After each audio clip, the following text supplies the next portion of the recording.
ফল যে শরীরের জন্য এত উপকারী বাচ্চাদেরকে সেটা কে বোঝাবে।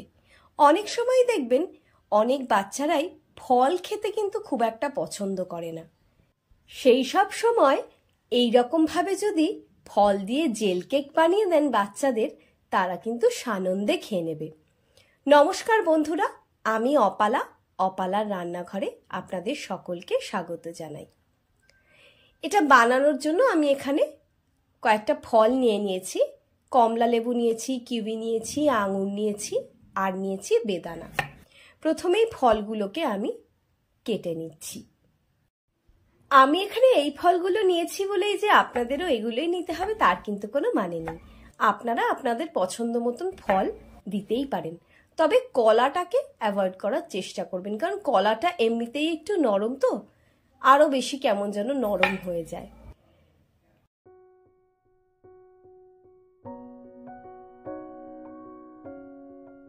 আঙুরগুলোও সব কেটে নিয়েছি, আঙুরের ভেতরের বীজগুলোও বার করে দিয়েছি। এবার কমলা লেবুগুলো ছাড়িয়ে নিচ্ছি। চেষ্টা করবেন ফলগুলো কাটার সময় এই কমলা লেবু, আঙুর এইসব ফলে যেগুলোর বড় বড় বীজ থাকে সেগুলো একটু বার করে দেওয়ার। তাই বলে বেদানার বীজ আপনারা বার করতে পারবেন না।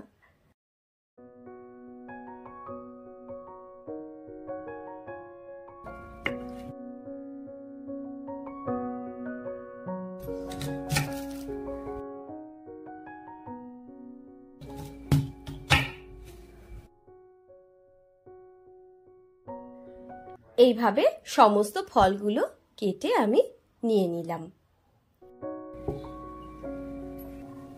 এবার একটা মেজারিং মাগে আমি জল নিয়ে নিচ্ছি।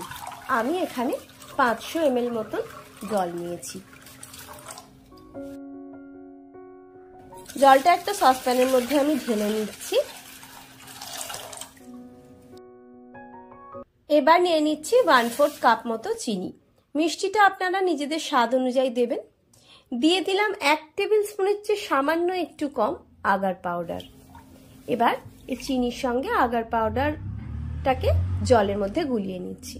এখানে আমি একটা ব্লুবেরি ফ্রুট এসেন্স নিয়ে নিয়েছি। আপনারা চাইলে অন্য কোনো ফলের এসেন্সও দিতে পারেন, চাইলে নাও দিতে পারেন। সামান্য একটু নুন দিয়ে দিলাম। তবে যেহেতু ফল দিয়ে বানাচ্ছি, তাই যে কোনো একটা ফলের এসেন্স দিলে গন্ধটা আরো সুন্দর লাগে। সামান্য একটু বাটার দিয়ে যে প্যানটার মধ্যে আমি এটা বানাবো সেটাকে গ্রিস করে নিলাম। এবার ফলগুলো দিয়ে এইভাবে একটুখানি আমি এর মধ্যে সাজিয়ে দিচ্ছি। গ্যাসের ফ্লেম অন করে এটাকে আমি বসিয়ে দিয়েছি। ফ্লেমটা কিন্তু আমার একেবারে লো রয়েছে। এইভাবে কন্টিনিউয়াসলি আমাকে নেড়ে যেতে হবে। আস্তে আস্তে দেখবেন এই জলের রংটা ক্লিয়ার হয়ে যাবে। প্রথমে একটু ঘোলাটে টাইপের থাকবে, আস্তে আস্তে ক্লিয়ার হয়ে যাবে। তারপরে যখন এইভাবে ফুটে উঠবে তখন আমি বন্ধ করে দিলাম। আমার সম্পূর্ণ এটা করতে লেগেছে 7-8 মিনিট মতো সময়। এইবার এটাকে আমি এর মধ্যে ঢেলে দিচ্ছি। আরো কিছু ফল ওপর থেকে দিয়ে দিচ্ছি, আর তারপরে এই সলিউশনটা আমি এর মধ্যে ঢেলে দিচ্ছি। এবার এটাকে আমি ঠান্ডা হওয়ার জন্য রেখে দেব। আরো কিছুটা সলিউশন বেঁচে ছিল আর ফলও ছিল। আমি কয়েকটা ছোট ছোট কাপ মোল্ডে এভাবে নিয়ে নিয়েছি ফল দিয়ে। তার মধ্যেও কিছুটা আমি এই সলিউশনটা ঢেলে দিচ্ছি।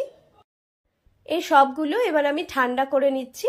রুম টেম্পারেচারে আসার পর ফ্রিজে রেখে দিয়েছিলাম। দেখুন ঘন্টা দেড়েক পরে আমার এটা কিন্তু একেবারে জমে গিয়েছে। এইভাবে একটু ছুরি দিয়ে ধারটাকে আমি ছাড়িয়ে নিচ্ছি।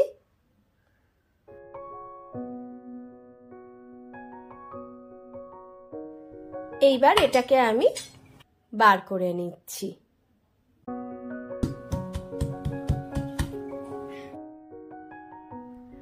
ওয়াও, কি সুন্দর হয়েছে দেখুন।